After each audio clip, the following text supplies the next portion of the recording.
Welcome back to the Scrapyard guys, Rodstronic here, and today we're having a look at something different, not Hearthstone content. We're looking at the Witcher Monster Slayer. Now, I was lucky enough to get access to an early version of this game. They've been releasing it slowly in sort of soft launches across the last couple of months, and I threw my email in and managed to get a code about a week ago. I've been playing it for just over a week now, and I have to say I'm really enjoying it. Despite being a mobile game, and I'll read the blurb, it's a mobile free-to-play augmented reality and location-based RPG developed by Spocko Games. Think Pokemon Go meets The Witcher. So you're out in the world, you're on your phone, you're walking the streets, it's all based on Google Maps, and you come across monsters, you hack and slash them for parts, you turn those parts into oils and potions and bombs to kill more monsters, to gain gold, to get better swords, to get better armor, to upgrade your stuff. And then there's also story elements as well. I'm going to steer clear of the story element. I wanted to break down some of the main parts of the game for you guys, give you a little insight and my thoughts and impressions on all of those things. So let's get into it. So when you first get into the game, you create your custom Witcher, you give him a name, her a name, you give him a haircut, you give him a beard. Yeah, the character creator is a little bit limited. It is a mobile game, so let's not go crazy here. It's basic enough, it's serviceable, gives you a little bit of agency as to what you look like, but I'd say 90% of the people look the exact same. In this character creation, you can select weapon slots and armor slots. Again, you can see that there's going to be better weapons, better armor, fairly straightforward. There's also like little achievements that you can accomplish. Again, I'm sure there'll be more when the game gets fully released. Yeah, it's serviceable. It's nothing special. Again, as I said, it's early days yet. Who knows what they're going to add to this. So once you've created your Witcher, what next? You're out in the world. You'll see this familiar top-down version of what looks like Google Maps, only your little character will be there. The streets will be around you. You walk around the streets. You'll see monsters pop up around you. You'll see them in the distance. It's actually quite limited right now as to what's available on the map. It's a little bit drab. It's a little bit plain. Not a huge amount of variety. I've seen a lot of feedback that, you know, it needs more. It needs inns, it needs taverns, it needs, you know, reasons to walk in certain directions other than just as a monster over there. Again, early days, not a criticism, just what I've experienced over the last few days. As I discussed, you can see monsters on the map. So, monsters in The Witcher are pretty much the bread and butter. They're what you sign up for. Alongside great storytelling, you sign up for hunting down monsters, fighting them, turning their bits into potions and stuff to kill more monsters. You can see already, I'm showing you some shots right now. There's common, rare, and legendary. I haven't discovered them all yet, so that's kind of cool. You don't see them all, like you have to unlock them as you go. You rank up if you kill a certain type of monster multiple times. You get skill points. I'll go into progression in a second.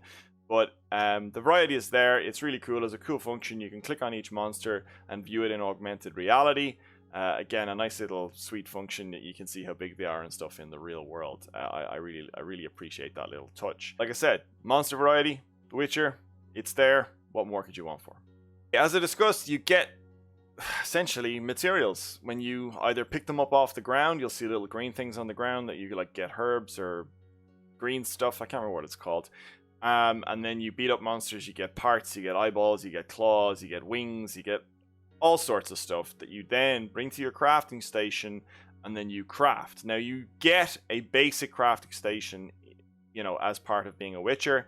There are certain time limits on what you want to craft, so stuff might take 10 minutes, 15 minutes, 45 minutes to turn into something specific. If you're like me, you probably have your phone on you, you're probably checking it every hour anyway, so it's no harm to just put another bomb on the crafting station or whatever for the next time you might need it.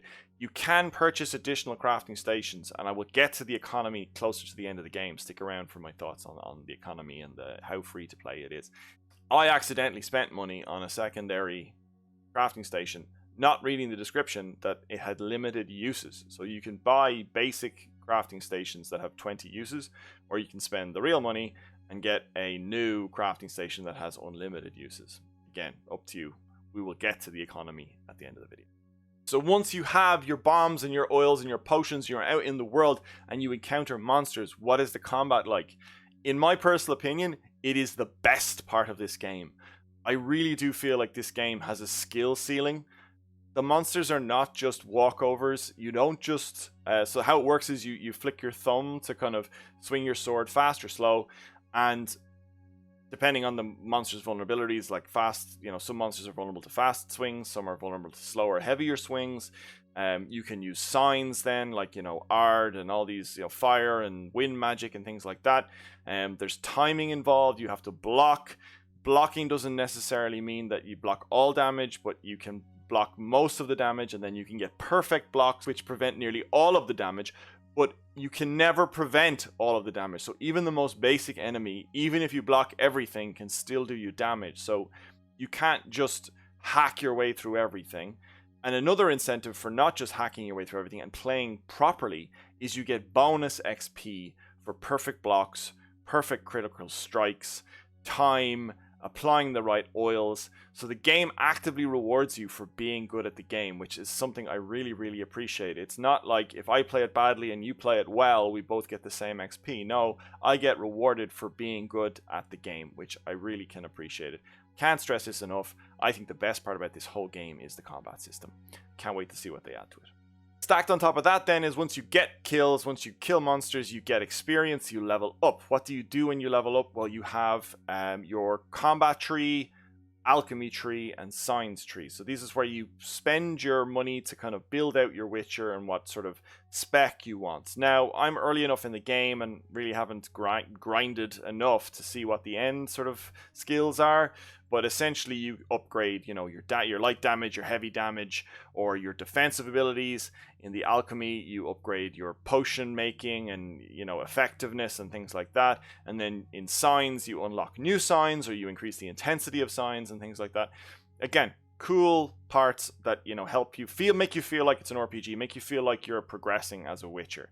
Again, another good part of the game that I can really appreciate. You get experience points by not only leveling up, but as I said earlier on, by killing certain numbers of monsters. So the first 5, bar guests that you kill, you'll get an experience point. When you kill 20 bar guests, you get another one, etc. And as you go up the ranks, you can kill different monsters to get more experience points.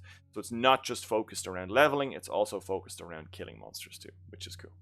How do you get gold? Well, you do daily contracts, and they're things like kill 5 of X type of monster, apply oils to 5 apply oils in 5 combats. It's fairly basic stuff. It's generally fairly achievable. You can re-roll one. You can only complete one. Only one a day counts towards the tracker. So if you do 7 days in a row, you get bonus stuff. I've only ever completed 1 week, and I got some bonus oils. I was a little bit underwhelmed, if I'm honest, for the 7-day bonus. I was like, I did everything 7 days in a row, and I got 1 extra oil. I was like, this is maybe 3 oils, but I didn't want oils. I wanted gold. I want gold to spend in the shop. And that leads us on to the juiciest part of this video, I think, is the game economy. Is it free to play, or is it, pay to win, essentially? I'm going to sit right on the fence and say it's too early to say. Not enough people are in this game to give the devs an idea, I imagine, as to what is priced where. If, the world is open to this game and nobody buys anything, well, then I imagine it's too expensive. But people start spending money, well, then it justifies that, okay, everything is priced right. I understand that the devs have to make money. They're not doing this like out of the, the goodness of their hearts. They're trying to pay their bills and things like that. So, I'm just curious to know what they're going to, make us spend money on that will actively make me want to spend money on. Right now, you don't start with a silver sword, and the cheapest silver sword, I think, is like 2,000 gold. I've been playing for a week, and I have about 800-900 gold. So I can imagine like having to grind for 2 weeks just to get a basic silver sword it feels a bit cheap to me, because I'm like, as a Witcher, I would have 2 swords starting off. Like the most, correct me if I'm wrong, but the most basic Witcher has a silver sword and a steel sword. He doesn't head off to kill monsters without a silver sword. The armor, the weapons, the stuff that you're going to strive towards, if you're not willing to spend real world money, will take, in my opinion, what I feel like is weeks to get each specific one. And then, as soon as you get it, you'll probably need the next one, because you'll be at a certain level to take on the next range of, monsters. Right now, I think it's hard to tell, is it too expensive, is it too cheap? There's not enough players in there to gauge what we're willing to spend on. Right now, I'm kind of hesitant because it's early days. I'm not going to spend real money on a game that's still in soft beta and things might change over time. I'd be interested to know your comments. If you've played the game, let me know down below. Have you spent any money on this game, or have you just, used grinding to get gold? Lastly, and I've kind of kept it last, is there is a story element. I'm not going to show you any footage. I don't want to spoil anything. It is very cool, though. I will say it's cool to be out in the world, meeting NPCs. They'll send you on a quest, which might be like a kilometer in another direction, or whatever, to go over and solve a riddle and stuff like that. And there are like the quest that is available, there is like a puzzle elements to it. You have to like move stones around, all in augmented reality. It's actually kind of cool. I like it. It's like a nice addition to the game, having a little bit of a story. There are only 3 quests right now. They've sort of capped it. There's no more. I'm assuming they didn't want people to just plow into the storyline and spoil stuff before the majority of people got access to this. All in all, I'm really enjoying it. I hope it gets more stuff, more support. I hope a lot of people jump on and we get to see a game that might get a chance to grow and progress and maybe rival Pokemon Go or something like that. Because it is such a cool universe. I think there's so many fans of The Witcher. I personally love the reason to just get off my desk every now and again and go for a 20-30 minute walk, kill some monsters, do some daily quests, craft some bombs. It is super fun. If you have any questions about the game or concerns or queries, please leave them in the comments below. I'm more than happy to answer them if I can. There's also 2 very cool resources. There's the Reddit and the Discord. Again, I'll leave links. Something I almost forgot to mention is in terms of like PvP, there's no PvP in the game. However, they have alluded to the fact that they might add it. But in terms of the social element of the game, you add friends and friend codes. And what that does for you is you can send each other gifts, kind of like Pokemon Go, sending each other stuff. So it's kind of cool. I'll leave my friend code below. Please do add me. I have lots of stuff that I want to send, and I don't have enough friends yet to send everything.